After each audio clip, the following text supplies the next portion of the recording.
Welcome everybody to the Haunted Vermont podcast. My name is Paul Doski, and thank you so much for coming on and listening and everything else. So, without further ado, let's talk to the man behind the mixture of podcasting. Really, like if you really want to learn anything about Earth itself, flat Earth, the moon, science, paranormal, you go to this guy's podcast, and this guy's name is Kolby from the Blue Coyote. So, Kolby, welcome aboard. Paul, thanks for having me back on, man. I'm excited to be here. Hey, no problem. And it's a pleasure. I know, like, I've been on, like, a couple times on yours, so I think it's time to try to get you on more, too, so we can talk everything paranormal and ghostliness and everything else, which we'll probably get into that with, like, what our future plans on as well, because, as everybody should know with the title of this episode, we teamed up with you, with the Blue Coyote. So, Kolby, so how do you feel about getting teamed up with Haunted Vermont as a project together? Well, dude, I'm excited about it, obviously. We just naturally continued to collaborate. And it's, I love that Halloween, the haunted realm, of course. So, yeah, I'm looking forward to the trips that we're planning. We'll talk more about. And it feels like a natural move to me, that we both have our own realms and that they're going to continue to collaborate. So, it makes it fun to have my buddies in your realm that we can continue to do this. And that's what it's all about, just having fun with what you're doing. And I'm excited. Yeah. Simple. Yeah. Very simple. So I know it's been a while. I want to say a couple years now. But, so what's been going on? Kind of bring the listeners that may have listened to your show. Like, what you been up to anyway? Yeah. Since the first collaborate. Well, okay. So what I have going on, I've kind of transitioned. Well, to be transparent, when I started the Blue Coyote, it was something that I put a lot of stock internally I put a lot of stock into, just like my music career before that, which I still want to dabble in the future. But to keep it on subject, I put a lot of pressure on myself to get things done and to keep it going. As I've continued to do it and loosened up that sort of pressure that I put on myself, it's just kind of more naturally flowed, because it's supposed to come from a place of fun and just enjoyment. I say this because that ties into what I've had just going on in my life as well, focusing on mental health and well-being, which we were talking about a little bit before. I've just allowed myself to get some help with that and open up and find more of a flow state in my life. And that's allowed me to be myself more, and I'm getting things done just because I'm excited about them and not obsessing over what I think they should be. And so to put it into some specifics, I've had, like, over the last 3 months, gotten like a few episodes out. So there's new stuff over on my channel, and I just had Darsh on, and yeah, so man, it's been great. You just came back on too, and I'm back on here. So, you can hear, like you said, you can expect more about you. You never really know what's coming from the Blue Coyote, to be quite honest. So you can just expect more of the unexpected and some real in-depth content. Oh yeah, and it's definitely some in-depth stuff, and it's kind of nice to. I forget the guest's name right now, but he came from Africa, and he was talking about his hidden city, I think it was, or hidden town or something like that. And that was just really nice to hear, like, old history in general, where if I remember that episode correctly too, it was like, it goes to show how easy it is to lose sight of the old world versus trying to keep the record so that we don't lose what's going on. And that's unfortunately the case with historical societies, because they can only hold the information for so long before they have to trash it. And it's just like, then you better put it on computer or something, because once this is gone, it's like, that's it. You don't know the old history anymore. Oh boy, yeah. So yeah, just real quick while we're in the beginning, yeah. So that's and to put in some specifics, I interview musicians, artists, doctors. I'm going to have law enforcement on, like a special ops trainer, and of course, we talk about the lost history of Earth, Earth itself being a realm rather than a plane, and we speculate and theorize on why we're influenced to see things the way that we are from birth. And so to jump right back in there, yeah, Chris Caleb, dude. I had Chris Caleb on the show. He's a college student in Nairobi, Kenya, and he found the Blue Coyote when he started when he got caught wind that the world might not be what it seems to be at a party one day, and we set up an interview, and because he'd been studying the lost history of his area of the world and the Earth itself. So yeah, like you were saying, Paul, these historical societies, not only do they have limited, you can only go off of what you have, right? Which is open for interpretation.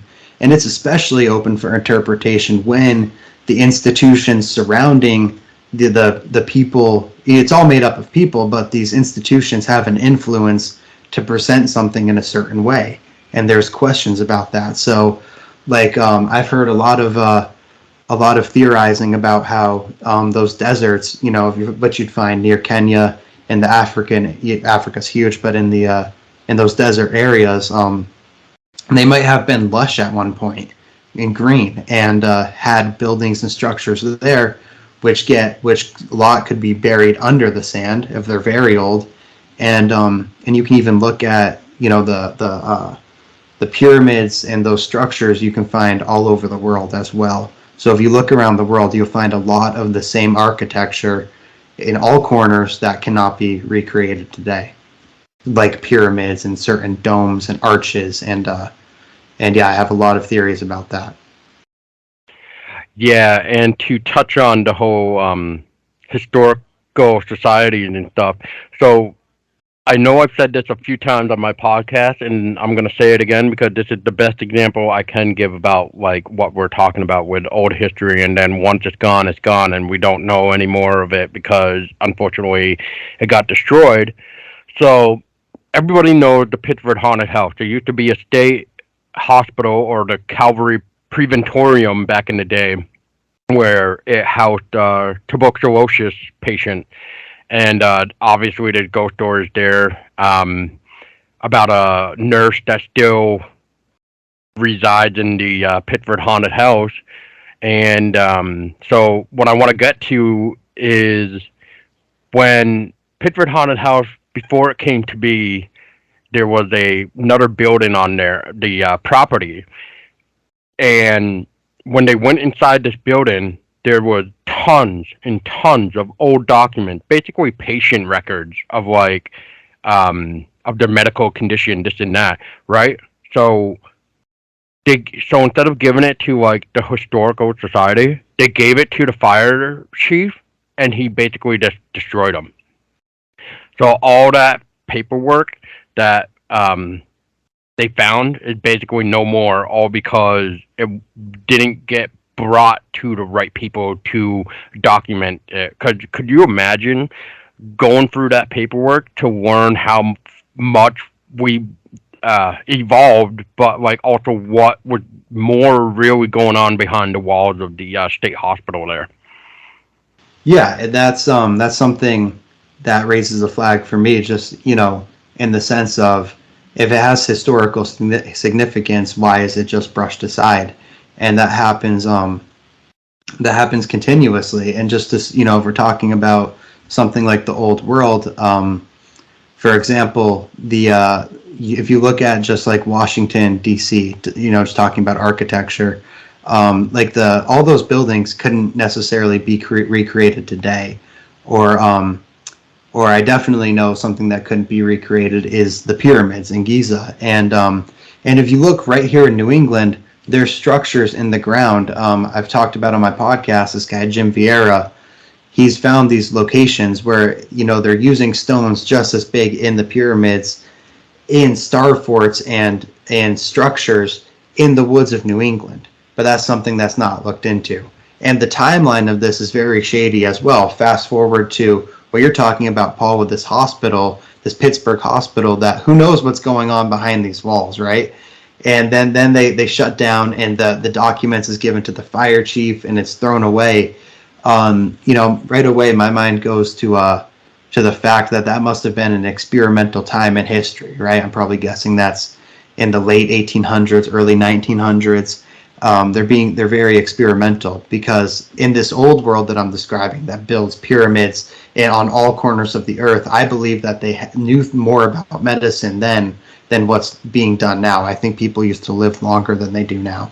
And I know for a fact that the Rockefellers, there's a lot of truther, basically, mythology about names like the Rockefellers and the Rothschilds, and I don't get too carried away. I think we need to focus on what's in front of us, but that's a different conversation. But it's fact that the Rockefellers are big into oil, okay? And medicine started to be based off of petroleum, and they would outlaw natural remedies. I can look into more specifics for you to send over, but I know, and they also have a hand in designing the school system. These oil conglomerates had a hand in designing how the American school system would be built. And so I think, I'm not pinning it all on the Rockefeller family. I don't put too much stock into that. I'm just seeing a system that's helping each other. A mental hospital, if you break down the logistics, is not to, or some sort of institution like that, right? Maybe it's county jail or the mental hospital, not too fucking different from public school, okay? And so they have a hand in the general education board. They have a hand in medicine based off of petroleum. I guess the point here is that our history is very manufactured, and there could have been a time that a lot more was known about our existence, and or the natural way to thrive, the natural way to thrive. I think we can get back to that. I think it's heading to that. And Paul, let me just hand it back off, man. What are you looking at over there? Tuberculosis, and I was looking to see like some sort of date or something, but it's funny because all I can find is how tuberculosis might be COVID-19, basically. Yeah, I mean, any name like that, pneumonia, tuberculosis, let's say pneumonia, COVID-19, the flu, it's just a collection of symptoms, in my opinion. It's a collection of symptoms, and based on who you go to, you'll get a diagnosis. And I was just listening today, like an antibiotic, actually it kills everything when you take it. So whatever you've got going on to fight back against the disease, it wipes out. And I guess, and then as well, like a virus like COVID-19, it's not alive. They say that it's dead, but then they give it these characteristics as if it's growing and changing and morphing. And something that's dead and hasn't been isolated to be proven to be alive can't do that. If I'm bouncing around too much, dude, just tell me. You tell me where you want to go with this thing. All right, cool. No, you're good. Good. It's just interesting because as I'm looking up tuberculosis to try to get like an idea of like 19th century or whatever, just to kind of clarify a little bit. But actually looking at the symptoms and everything else about tuberculosis, how it attacks your lungs, and it goes back and forth between one person to the next, and it is contagious by air. What does that sound like?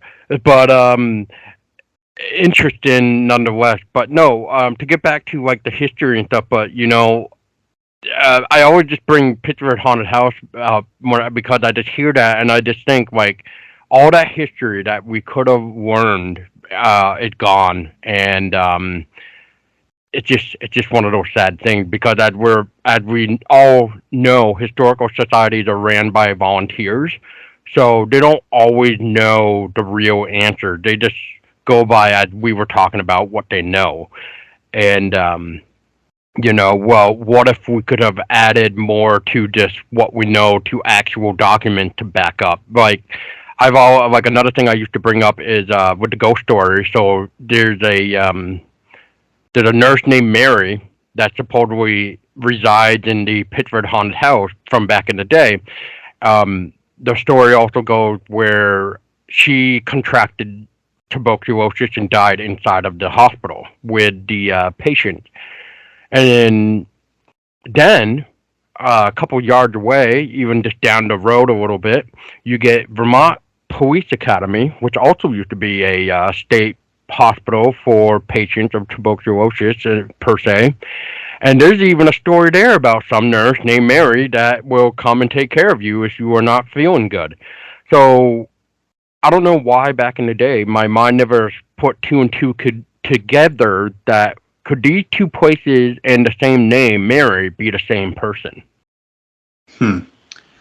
Okay. Yeah, I mean, it's who knows, dude? If they're very close, it could be some sort of manifestation.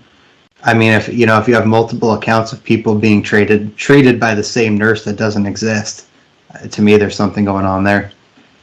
Well, once again, that goes back to, the destroyed documents where we could have possibly have seen the nurse's name. If we even just saw a nurse's name named Mary, that would have just backed up both stories. Yeah, dude, exactly. And I wanted to clarify too, like you said, historical societies and volunteers. It's made up of well-intended people. I'm not being accusatory. I'm just making observations. Those influences, they flow in from somewhere. Yeah, dude, I think it's really a fascinating question. What was this place like before we got here? Because it could have been not that long ago. It was very different.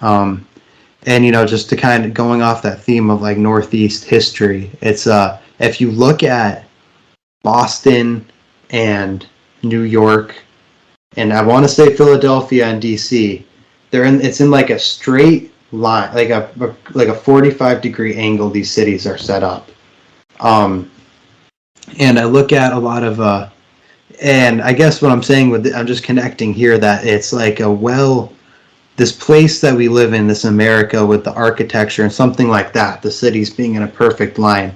I think there was a well-established civilization here not that long ago, and then we get these and to push that aside, our history is riddled with things like tuberculosis and plagues, and it kind of creates this narrative where these influences and I don't use the term they, I'm talking about, because that creates like this boogeyman. I say, these institutions, they riddle our history with things like tuberculosis and plagues and wars that kind of set up a narrative where a domineering force is needed to control everybody, where a force is needed to I should say take care of everybody, because the dog. If a force is needed to take care of everybody, because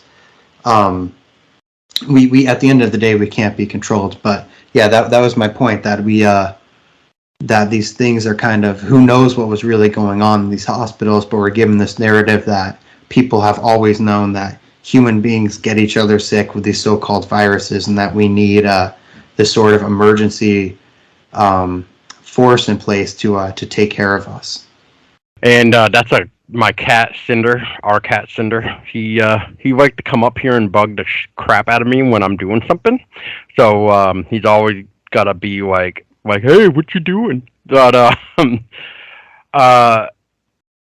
as you, yes, I was pondering what you were saying with like the straight lines and stuff. So that's kind of like goes back to what we know about like Stonehenge, the pyramids, and then there's like one more place where like if you took a ruler and you like drew a line to each place, it almost formed like a triangle. Have you heard of that?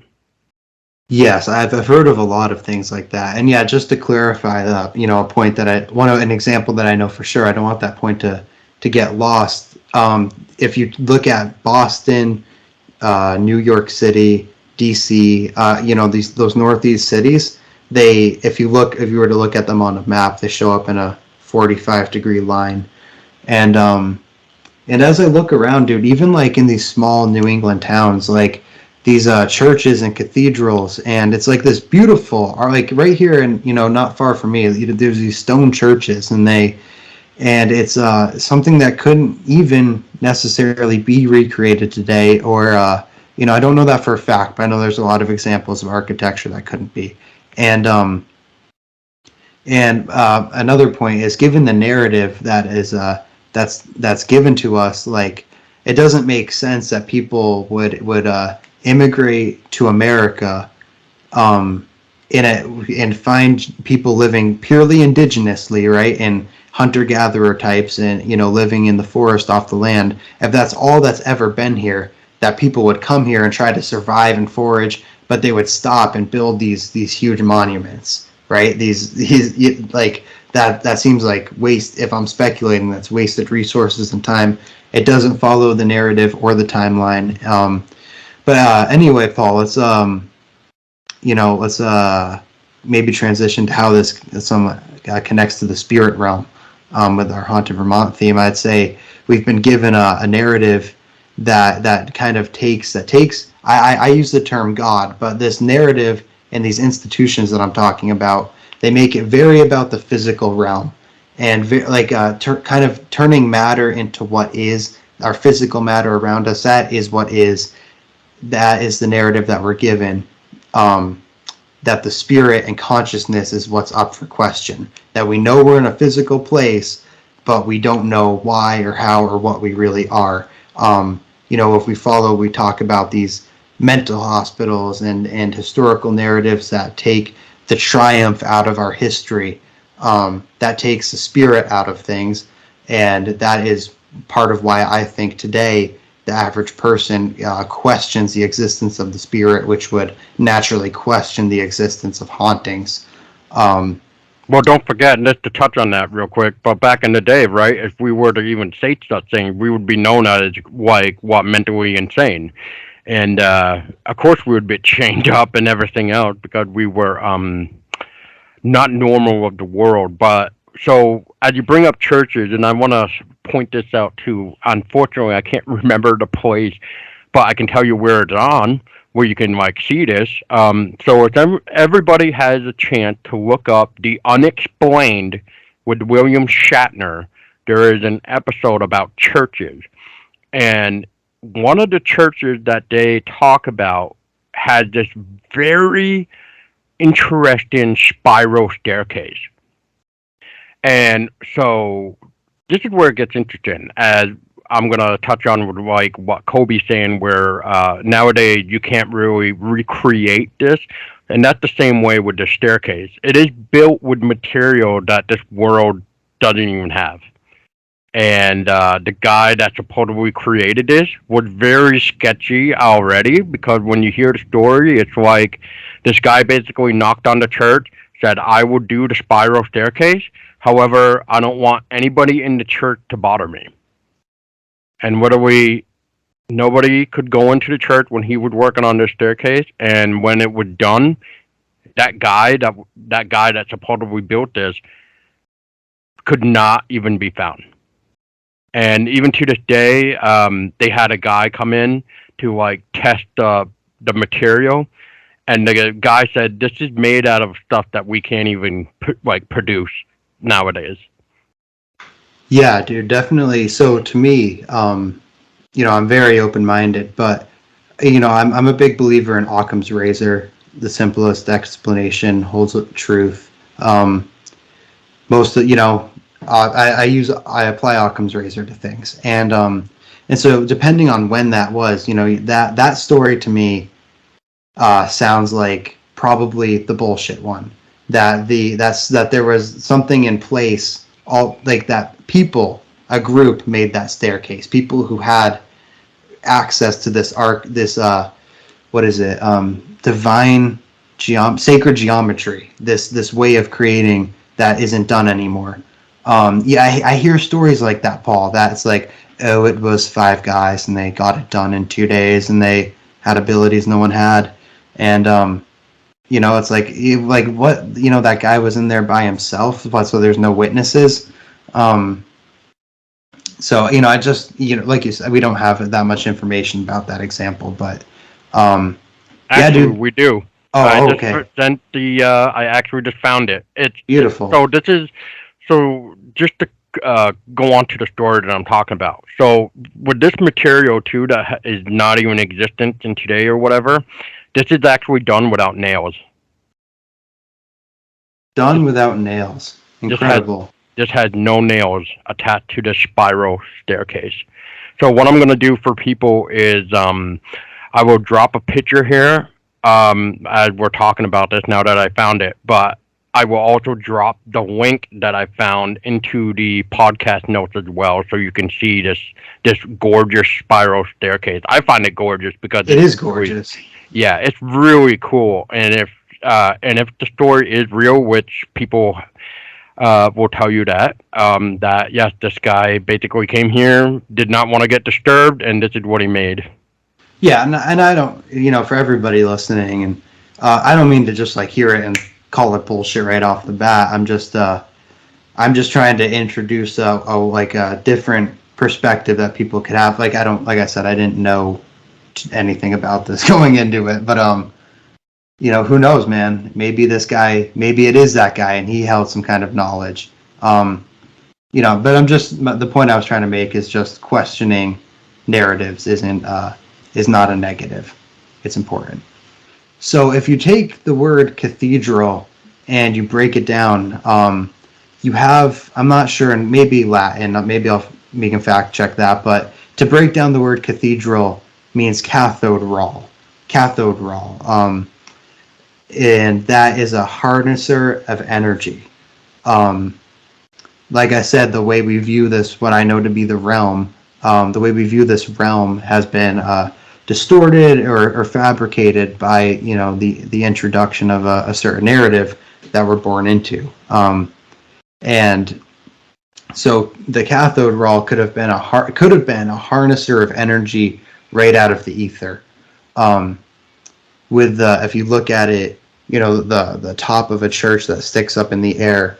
I believe that the ether around us, the world around us, holds energy. I mean, the ground is electrically charged. So I'm just presenting an idea of that there is a very different way of living as well. And that so that's just one interpretation that you can get from those a possibility for these churches all around us. But of course, you have religion as well, and that's a whole other conversation. But just in the way I was saying, I think the belief in the spirit realm has been distorted. There's religion has definitely been pushed out as well, and I only bring that up because it is a belief or sometimes like a knowledge of that there is more to this place, and we're not just living in this accidental matter-based world. Nobody can really explain matter itself, right? Because to me, it's a projection of consciousness. But I digress, Paul. Where's your head at right now? My head is basically listening to you and stuff, but with the consciousness, um, that can also fall into, well, consciousness. Are we actually in a real state of consciousness right now, or are we in a stimulation, or this and that? Are we just pawns being moved right now? Because our destination is already planned out for us, et cetera, et cetera. That's what science is for, though. That's what our scientists is supposed to do, is try to find these answers. And I think, honestly, science has its pros and cons, and I don't even know where to maybe start with that. But I just know I don't think science really had the real technology yet to really answer those bizarre questions like consciousness and reality simulation. They say that this is like a simulation depending on who you talk to, but sometimes when you ask proof, their answers are very oh it's almost like it's really hard to really say like one thing. Like like dreaming. Dreaming is a state of consciousness sometimes too, where it's a fabrication of what could be, what is to come. We get to quote see a different realm sometimes. It's I don't know. Like I guess what I'm trying to get at is when all our time comes, we will know the real answer. Maybe, dude. Yeah. And something I think is, that simulation theory, right? To touch on that, um, it's not something I mean, I guess it would depend on how the person is presenting the idea that we're in a simulation. But to me, when I hear simulation, it's like, okay, a simulation as opposed to what? Like if you're to wake up from this so-called simulation, there's still a root consciousness there, So, but that's but that also holds the theme of we're in a sort of creation, right? Like there is a kind of like a third, almost like a third party, like conscious being that kind of authored this place, that is the author of what's going on. I think that's where we get the term God, and then we're kind of individual pieces of that, but are also connected to that. um We're also told that we're our own creation too. So what we see around us is our own creation, which I don't know how I would even go into that topic, but yeah, I've heard it in that way. Dude, to go right off of that, yes, like we create our experience here. We author our reality, right? Like you're the god of your own life, but not the realm itself. But not the realm itself. And there is most likely some kind of there, to me there's an architect of the of what's out there. Like if you bite into a carrot and you look at it, it looks just like an eyeball, and it supports your eyes. It's eye healthy. It's vitamin A, and that's like I didn't come up with that. Like when I look in the mirror, So that's definitely fascinating. Kind of like how we drink water because water is basically like our oil. Yeah, exactly. Yeah, right. Just like an oil pumps through the earth. Man, there's so many ways to go with this conversation. I think that has to be left on your show or something because yeah, I don't know where I'm trying to go with this either, but maybe like for a future episode or something, we'll try to figure it out and plan it better. But Yeah, yeah. but to kind of get back on track though a little bit is so, but yeah, with these places that we mentioned, with these weird miracles, even too, with me talking about the staircase that is built without nails, even. Um, I wouldn't mind seeing this staircase in person or in person either because that's pretty damn incredible. You can make something without nails and it holds really good, and you can have I think they said 20 people basically start walking down the stairs and no problem. It's like those people in the church. They sing the choirs, and I want to say it was about like 20 people that will go down that stairs, and sometimes they're like side by side, so it's not always front and back. They're usually two people can go down the stairs at the same time, like one next to each other, with the staircase or something like that. Anyway, fascinating stuff. But so let's dive into what we're really here to talk about, Kolby, which is teaming up with you. So I threw out an idea with you because, as we kind of stated, like our chemistry and everything for the love of the unknown to try to find answers and stuff like that. It's kind of like interesting to maybe try to better give us content for both channels of to maybe picking the brains and showing people and understanding the hauntings behind each location. So, example is so you're known in the Windham County, and as I sent you a list, there's a nice little list of Windham County, and one of them is the like Putney Inn. You got the Brattleboro Retreat, which is basically the former Vermont asylum for the insane, as we were kind of talking about earlier. Whereas we were talking about this back in the day, we would be going to the mental institution.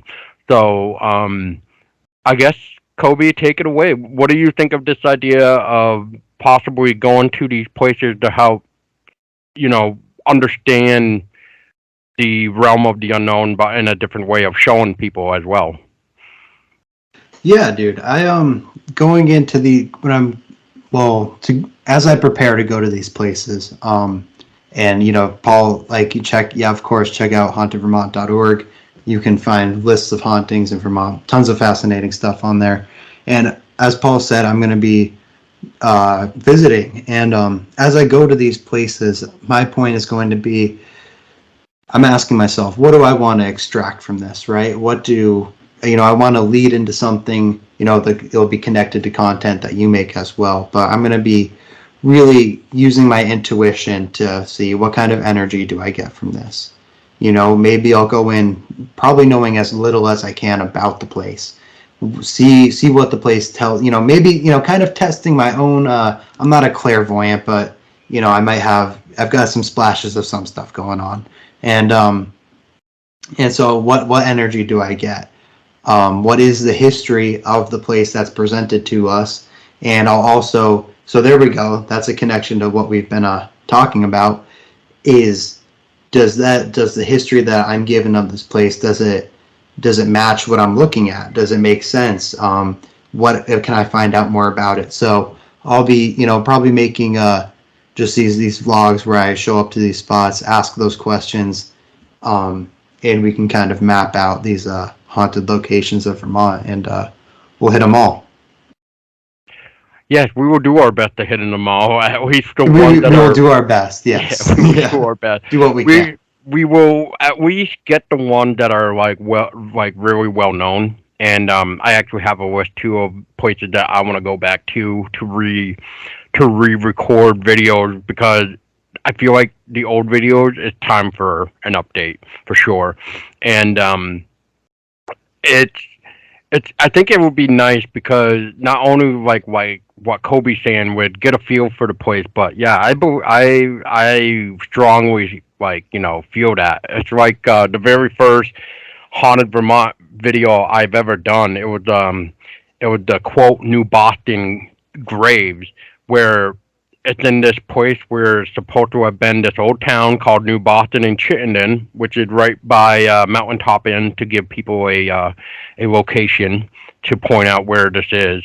Down the trail where you basically see nothing but woods, that used to be New Boston. And if you actually travel down the hiking trail, at some point to your left, if you're not paying attention, you will walk by 3 gravestones. They're just randomly there, and they are very hidden. And why there's only 3 gravestones here, I have no idea. But there's some actually have initials. Some I never really could get a better understanding of who it could be.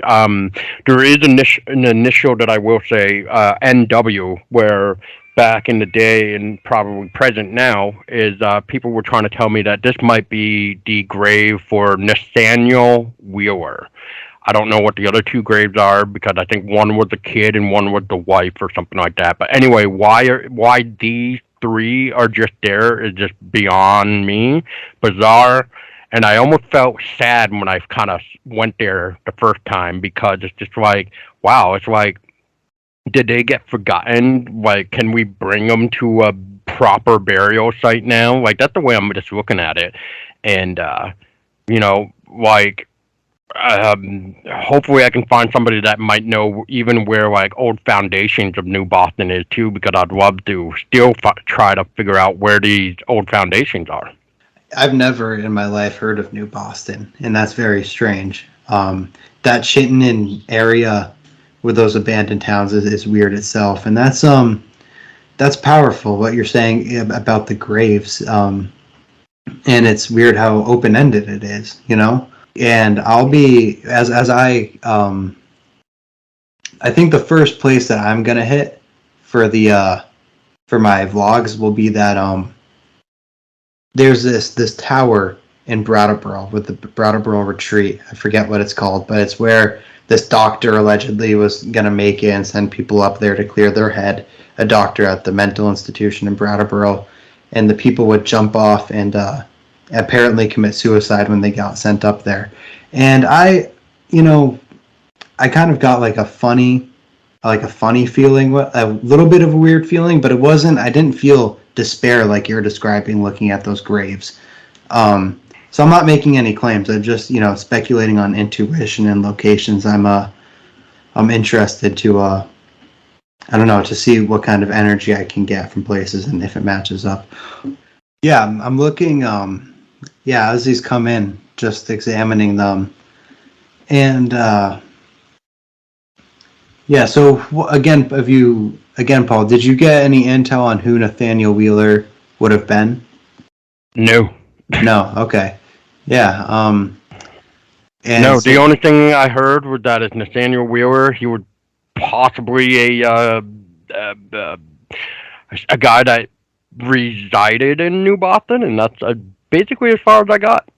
Yeah, and it's we see here, like you said, you saw at least three graves protruding from the earth, and to me, it like right away, this isn't for those listening. It's not a grave. Well, it looks like a graveyard with the amount of graves, which somebody took time to mason these stones and engrave them, and now it's completely overgrown with forest, and it's in a town that no longer exists. So the settlement of Vermont, now Chittenden, Paul, that's a ghost town? No, just give me a little, if you can, about like the area that this is in. Is this where the Bennington Triangle abandoned towns? Is this that neck of the woods? No, you're thinking of Bennington. Okay. Bennington has the Bennington Triangle and the ghost town of Bennington, basically. Chittenden is known for like the Eddy brothers. Okay. Yeah. That's right. Okay. The Eddy brothers.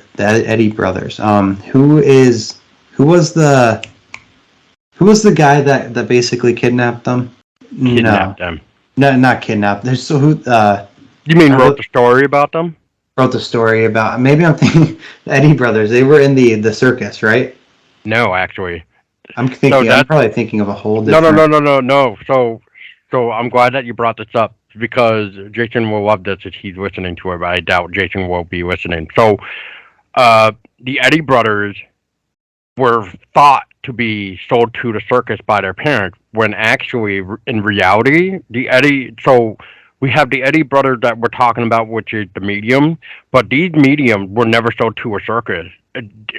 So the ironic part about this is that the people that were in the circus were also known as the Eddy brothers, but completely different than what the Eddy brothers, the mediums, were. And that is false information about them. So this is all different. So like the spirit capital of the universe and stuff, like Henry never even said that. Now it makes me wonder who said that. Like where did that come from again? So why was everybody calling Vermont the spirit capital of Vermont? Because it's all over the place. Okay, so there was a knockoff Eddy brothers in the circus. Yeah, like people are getting those Eddies confused with the Eddies of the medium. Okay. So there's two different things going on. All right. Yeah. So the audience probably got that, but I didn't. So I just wanted to clarify. No, it's fun. I always thought that too. So, no worries. But then when I talked with Jason, he informed me that is actually false information. Okay. So that's why I'm actually glad that I did talk with Jason, because there is a lot of false information about about the Eddy brothers that is what I knew. So now it's like I got to go back and relearn the Eddy brothers so I know what is actually the real information. Yeah, there's absolutely, and like you said, so there's got to be another reason for that area of Vermont getting called the spirit capital of the universe, or the state itself. Because you have things like this, dude, just a graveyard in the forest, which I guess you just stumbled upon, and And then throughout New England as well, it just makes me think of the stone walls. People, if you Mm. live in, those are just lining the woods, and it's and I get the farming theory. And for those who aren't familiar, if you to more rural New England, you'll find just these stone walls stacked all throughout the forest, stretching miles, and they keep going. Um, and they're on the side of the road sometimes too, just literally like someone took stones and stacked them like a couple feet high. Um, and I get Oh yeah, those. Yes, yeah, yeah, those. yeah. Okay, so now yep, exactly. Yeah, if you drive dirt roads, whatever, you'll see them. And so people will say that farmers would do that as they were clearing the land, and it would mark territory, which makes sense. But in some of the locations, like when I go for my runs out on these back roads in Windham County, they're at high elevation. You still have these walls going uphill, you know, and and so that makes me wonder because it does not look like farming territory to me. And as I, continue on these roads, like I'm saying, it's uphill, it's downhill, it's Vermont, it's high elevation, but you have these rocks. I see these rocks too on the side of the hills, which you guys will see. Like it's near the road, but these smooth stones. And when I circle, and then you have these kind of hills, and then I hope this isn't too convoluted, but these roads surrounding these patches of woods that seem to be held up by stone. And to me, it looks like a foundation. So basically, what I'm saying is, I think a lot of the terrain here in New England could be grown on top of foundations or structures. When you really look at how some of it is set up, and those stone walls could be a part of that architecture if they seem out of place for where a farmer would be. Yeah, exactly, and that's what I'm going to touch on is basically what people are saying about New Boston. You can basically see like those old cellars where it's made just out of stone, like it was. Because back then they didn't realize concrete would be the best route, so they just used stones and uh, I forget exactly, like gravel and whatever else they could use to basically form the basement cellars, whatever, to help keep it cool. But then now, uh, even with these old houses, you hear sad stories where it's like because of the ground always moving, the houses are shifting as well. All because of these old foundations and these old cellars that were not made properly, that as they grow old, it will start to even shift the houses, everything. Yeah, that would make sense too. Just that's kind of a natural phenomena. Yeah, dude, that these this land does seem to be morphing, and it can't hold up the structures. And that just makes me think about like the earth going through cycles, and time going through cycles. It's natural, but there's that a foundation that doesn't hold up, wouldn't hold up. But it goes that brings my mind right to hempcrete, and just more about the way things have been distorted for the profit of certain people, like all cows, and just I'm going to speak of just a little some facts for you guys. All livestock used to eat hemp that just grew naturally in the wild, and then those cannabinoids and the CBD would be passed to the people and passed to mothers and passed to their babies, and they were healthier because of it. And you could also use that hemp to make concrete. And like Paul was just talking about, a lot of these foundations here in New England don't hold up anymore. They try to build on top of it or do something with it, and it shifts on its own in the earth. But hempcrete was always a more solid option and cheaper to make paper with. And so and just a natural, it could cannabis itself could wipe out the pharmaceutical industry.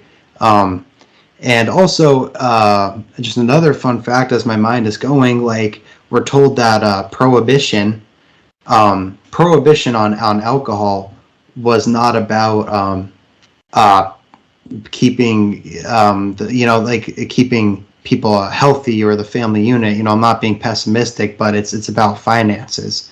It's about the fact that farmers could distill and make their own gasoline by making ethanol and liquor on their own property.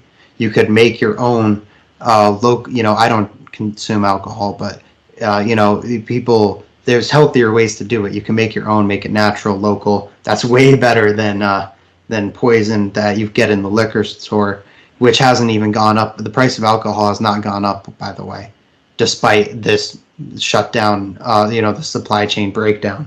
So just that's a point on how it's designed and engineered. But anyway, yeah, that's just a little bit more about the way things are distorted, and that started with hempcrete and the way the architecture of the area, stuff beneath earth. It's kind of like, that's kind of symbolic, everything beneath the ground, like of what I'm discussing here with, something as simple as the prohibition of hemp. And that's just a control tactic. It's not about it's never been about the interest of us. It's about the interest of someone's wallet. But we can. But I'm not here. I'm not presenting issues without solutions. To me, it's not. Do not. If we depend on ourselves, everything will be all right. Trust yourself. Family. It's all about family and love. Anyway, I pass it back off to you, Paul. Where's your head at? My head is basically now. So we kind of basically talked about you doing these episodes and stuff, which I know you want to try to make it different between different between your podcast and like helping us per se, but which is great. And maybe we can talk more of how we can even just make it different, so that way, it helps bring viewers to your place, and it helps it helps shine the light over on us as well. But like, I have the idea of and you kind of mentioned what you want to do, so we can actually take what you said and separate those categories that you mentioned, topics, and basically brush off them as to what you can show and present for Haunted Vermont, while at the same time we'll keep all that, but we'll add more for your channel, so that way it's like the 50-50 thing. Yeah, definitely. Kind of figuring out that bridge where it's like, I'm not necessarily, the content that I make how will we get that to interact with what you've got going on? Because it's not necessarily just like a preview, it's like a segment, but it's for Haunted Vermont. Yeah, I have an idea after what you just said it, and we'll just talk more about it for sure.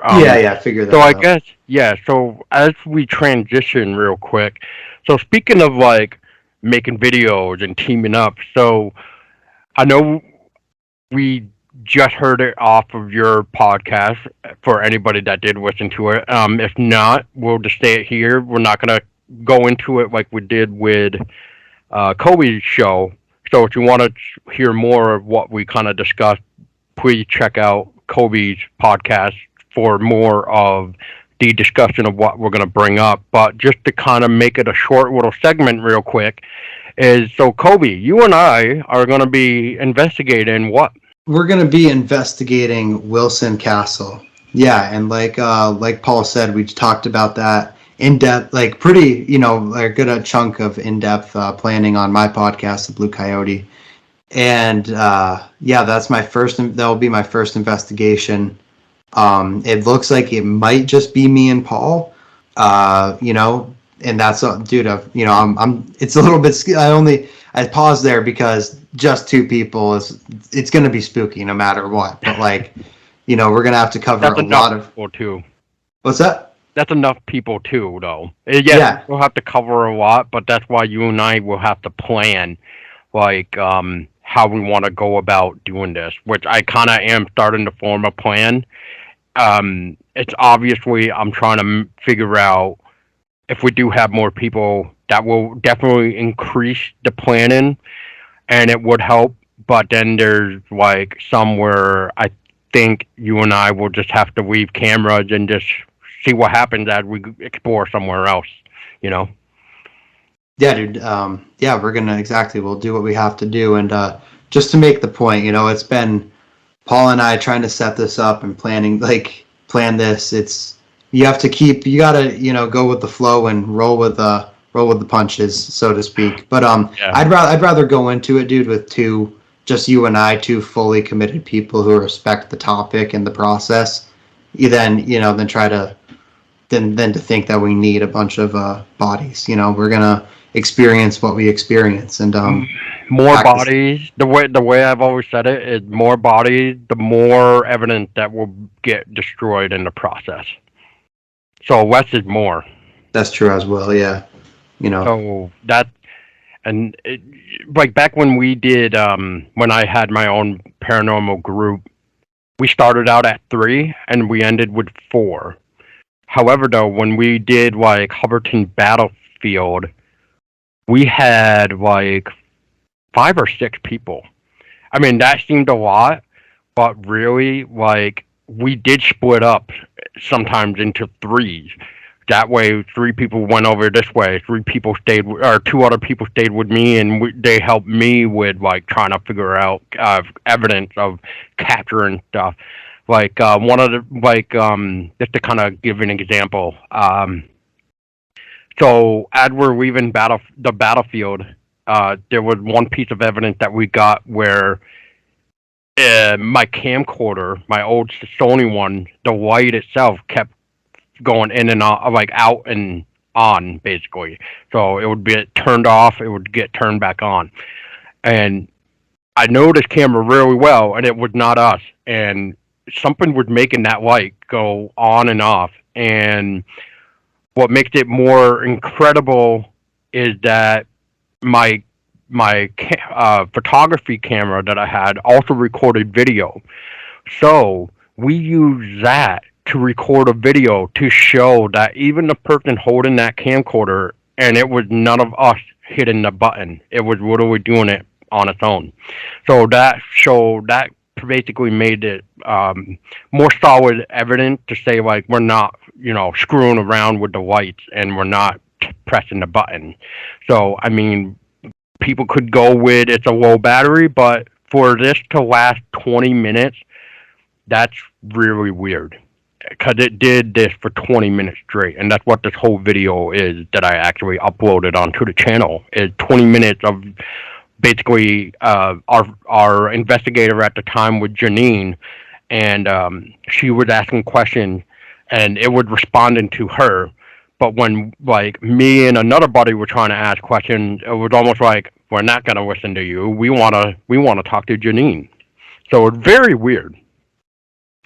Yeah, that's in its own way, dude. That is a crazy piece of evidence, and yeah, you take things at their own. Oh man, Paul, I'm trying to think about how you feel, standing there watching that, and how I felt when I had my paranormal experiences. So, going into my first investigation, dude, like I wanna ask, like, what's the most nerve-wracking part? Because despite everything we talk about, when I get freaked out in the middle of the night, I plug in my lights. Like, I don't. So it's crazy counterintuitive to me going towards this I think feeling. the spooky aspect. Yeah, so I think what you're trying to get at is what the like. So when I investigate, of course, I'm kind of freaked out because the one important thing I'm always pondering is who I'm in contact with, or what am I in contact with? Is it good, bad? Because I ran into both, and it's not fun when you got the bad side either, the bad kind either. But then could that required more work of making sure that damn thing does not follow you home as well? Because that's where it can get more scary. But as for the good, I love it. Like, it's I just find it so fascinating with how I approach things. Like, so like the spirit box, okay? There were like back in the day, I used to use the spirit box quite a bit, and that's because I always wanted to try to have a full-on conversation with a spirit, or at least get real-time answers. So that way, I know that if I am talking to somebody in real time, I can remember, and I can then try to debunk it or try to look into it more. So here, I'm going to give two examples. One, I'm pretty sure I brought up again on your show, and I'm going to bring it up again because I just love it. I still say this is my best piece of evidence, and it's the Finding Ralph, right? Finding Ralph, look that video up. For those that may not have seen it, I'll once again maybe put the link in the description. But either way, it's a short little video, but basically the video that I'm suggesting is we went a week after we got the spirit box response of Ralph, and a week later I came back with different people, so it was not the same people with me during that spirit box session. Um, we actually found a grave with the word Ralph. And that's when we started to really think, like, could this be the Ralph that we contacted about a week ago? And that right there is just sent shivers down my spine because it's like, you hear the name and you're like, yeah, okay, whatever. But actually finding a grave with the word Ralph, like, that's probably the best part. So I would go with that, And the next thing that I'll say is when we were at the battlefield, we did another 20-minute session, and that was just crazy on its own. But like before I would do the spirit box sessions, I used to do this prayer, basically to kind of keep the bad out but bring in the good, and which I will be doing with Wilson Castle, just to protect us as well. But that stuff that came during Battlefield Spirit Box session was incredible. Like, I'll never forget when I was doing that good prayer and stuff with the Spirit Box. All of a sudden, without even us, like just asking, like, hey, or hey, are you out there, or hey, how's it going, or whatever, some voice came in and was just like, hey, and I didn't even finish the prayer yet, and it's just like, oh, I guess we're already starting early. Somebody already is anxious to talk to us. So, and that went on for 20 minutes. We had hey, we had no, like, as in no, they don't want to follow us, because I was like, well, if you would like to come and just chat with us, please walk with us. And they're like, no, which is fine, whatever. But then, like, we stopped at a bench and we took a cigarette break. I put a cigarette out on the bench and I offered a spirit or spirits that if they would like to smoke with us, have a smoke with us, that they can bum a cigarette from me. And one of the responses we got was basically is, do you got chew? So obviously we did not have chew. So unfortunately we couldn't share chew with this spirit. And but yeah, I mean, it was crazy. The last thing I will say, which is very interesting for EVP wise, is so I was reading and researching that there was possibly captive at the battlefield, whether it be soldiers or Indians even. So I said, okay, that's interesting. I didn't think of anything of it until the last EVP. And when I was doing the last EVP, I was trying to think of the captives. Because, if you're captured during a war, it's not going to be fun. So my question was, are you scared? A few seconds after that, I got a female response. And this is the only female response I got throughout the entire night. And the answer to my question, and I'll say it again real quick, are you scared? Some answer came back from female basically saying yes. Was it a captive? I don't know. Was it an Indian captive? I don't know. But it's very interesting that this spirit was afraid at this point in time. Yeah, and that's I'm just going to go right off of that with a thought. You messaged me recently and you said, hey, it might be cool for the Blue Coyote if you talk to somebody about time. And you just mentioned that spirit, and I'm thinking about how if she's communicating as a captive, she's lost in time. She's stuck in time. Like, and that still exists somewhere. However this realm works, that person's, whether it's Ralph or a captive or a soldier looking to bum a cigarette or some chew, like, they're somewhere else. They're in a different reality. They're stuck. It's pretty open-ended, but it's really fascinating. And going into this, I'm nervous. I ask you, what's the most nerve wracking part? And for me, it might be the anticipation, because I've had powerful visual experiences in my life. Like, I don't always, I haven't been there and done that yet with the EVP, and that it sounds a bit different. I don't know if that was jarring for you standing there, but when I've seen an apparatus, or it's actually made contact with me, like, it's a jarring experience that sticks with you, and it's really powerful. Yeah, and I'll add one more story since you mentioned that time thing. So during Hubbardton Battlefield, we went to the Hubbardton Cemetery, which is not that far from the battlefield itself. So once again, with me researching, and you can also hear it at the Historical Society that is located right at the battlefield, where you can learn more about the battle that took place there. Um, so at that time, it was actually still part of New York. This is before it transformed into Vermont. So I think it was like part of either Ticonderoga or Fort Edward, I think. Either way, it was part of New York. So I remembered that as well. And this was just regular EVP. This was not even Spirit Box session. But when I did this, I sat down at the cemetery, obviously, and I had a recorder out, and I had somebody point the video camera at me. That way, in case the answer came more toward the camera, or maybe if the response was more toward where I have my recorder. So anyway, I sat down and I was just like, "Hey, I'm lost. Can you tell me where I am? What state am I in?" And I went back later on, obviously, because this is not the spirit box. So, meaning like I would have to have worn headphones to hear it in real time, or I have had to wait until I got home to review the evidence.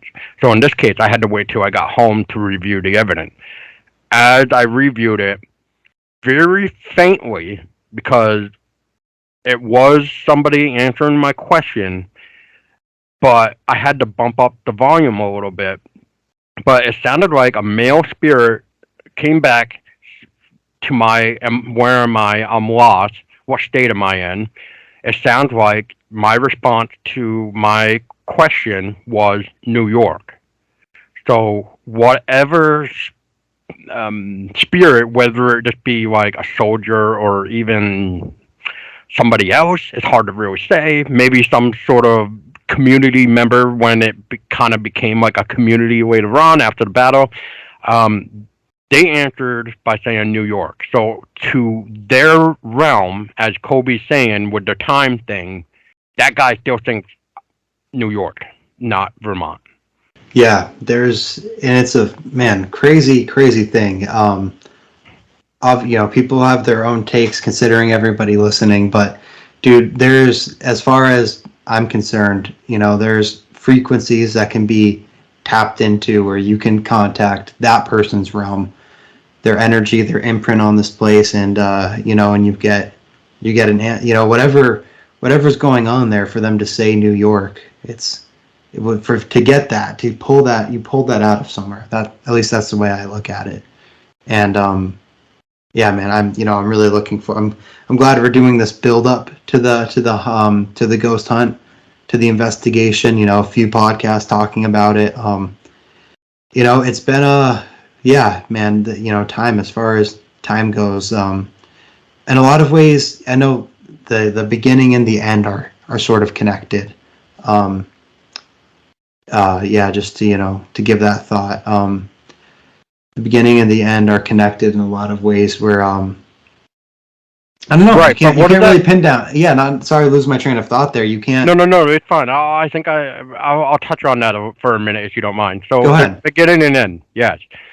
So as we contact the spirit world, I've always wondered this, and it makes me kind of curious of what your take is on this as well. Is so perfect example. Me with Hubbardton battlefield. All these responses I'm getting. Obviously, they're intelligent because they're answering my question, so they know what's going on. But at what time frame? And I'm saying time frame because I really don't have a technical logical word that I want to say. So I'm going to say time frame from beginning to end. So what is the end factor of these spirits that I've contacted before they go back to the beginning? I know it's almost like saying residual haunting, but in this case, what is it with like intelligent? What is their ending before they restart? Because with a residual, just to kind of go with the point here. So when we were doing this investigation, uh, somebody was actually telling me that they actually hear cannonball sounds and horses, almost like there's like an actual, like almost like the war itself is repeating. I did not hear this in the audio, but apparently some other people could pick that up, Right. and cannonballs and horses they were hearing. At that point in time, that is the residual. That is the imprint that was made there. Because, Yeah. and obviously that has an end. But when it comes to spirits that actually know, um, they are communicating. What is their end? We already know what the end is for residual haunting, right? It's the whole battle, and then it stops, and then it repeats. Okay. Right. Okay. Yeah. That makes sense with the residual. It's that, so a residual is on loop. But when you get something like that person, where my mind just went with, that man speaking and he's still here. What is his end, right? What is that spirit's end? And so to me, I was just thinking maybe, death could be connected to birth. If your time in this is my, an interpretation. If your time in this realm isn't over, your death is connected to birth, and maybe that version, and that's why we have if it is like reincarnation and you're born again, maybe that version of yourself exists in spirit form from that last life, and it still lingers around because you have something to accomplish in this new life to end that loop from a past life. Right? So if the point of this life is to learn love, that's what it is to me. That family, love, people, connections. It's all about love, right? People make love, they make life, just to be honest. That's how it works. And so if you haven't, so you have a death, right? You die, whatever wherever that spirit came from, he had his death You there. have word that has not been completed. Yeah. Yeah, your mission's not completed, so your spirit, your past self, could maybe exist in spirit form even while you're in a new life trying to figure it out. Yeah, it's always interesting. It's fascinating. That's why I feel like when we talk paranormal for anybody, there's always endless questions, right? Because there's no such thing as a professional investigator, knowledge person, that knows the real answer to paranormal. We just go by what we know, and that's it. Oh yeah. I speak for myself. I'm here when it comes to the paranormal. I'm offering a take, a perspective. Certainly Your not own saying opinion, your this is insight. how. Yeah, Yep. definitely not. Yep, speculation. My own take. Yep. Yeah, dude. I'm definitely glad that I could come on today and much like my podcast, throw some different ideas at you, some different topics, just kind of a free flow stream of consciousness, dude. It's fun. Yeah, exactly, and it's always a pleasure. I just don't really know how we can end this per se, except for that, we got a month and 3 days to go, and I'm pretty sure we'll probably be talking about it more beforehand. But this is at the recording because um, you're probably hearing this after Kolby's episode got out because I am waiting for you to set yours out before I set mine out. So Definitely, that yeah. was See, for the that's listeners just to know, so that before you hear this one, if you already got to this point, then I guess it doesn't matter. But I'm just saying, like, if they heard yours before this point, then that's great. But if not, I'll drop the link in the description, so that way they can check it out. The recent podcast with us, so it's more of the in-depth talk of Wilson Castle. and the other crap that we, well, not crap, but the other stuff that we did talk about, because we weren't just talking about Wilson Castle, because we were a little bit all over the place there. So yeah. Yeah, and yeah, exactly, dude. Just to go right off of that, yep, I didn't. Right, my podcast will be out, and I didn't tell any for my, our paranormal fans. I didn't touch on any of my stories, my personal stories, but you can hear plenty about that if you go check out my page, Meeting the Dead with my friend here, Paul Dolsky. That's a great one for your paranormal fix, number 17. And, we talked about a lot of subjects, but definitely, I spoke on a bit about hemp and natural remedies and stuff like that. You could check out my episode. I don't know. I think it's 22, but it's called Earth School. And Amanda Vollmer, doctor, was on, and she talked a lot about health. And so you can hear. I'm just trying to give you some plugs where you can hear more about what Paul and I talked about today. But you just check out my podcast and you'll find it. And yeah, dude, Paul, thank you for having me on, bro. And we'll keep collaborating. Yeah. Likewise. Yeah, it'll be fun and a pleasure, and we'll have to get you back on again so we can discuss something else.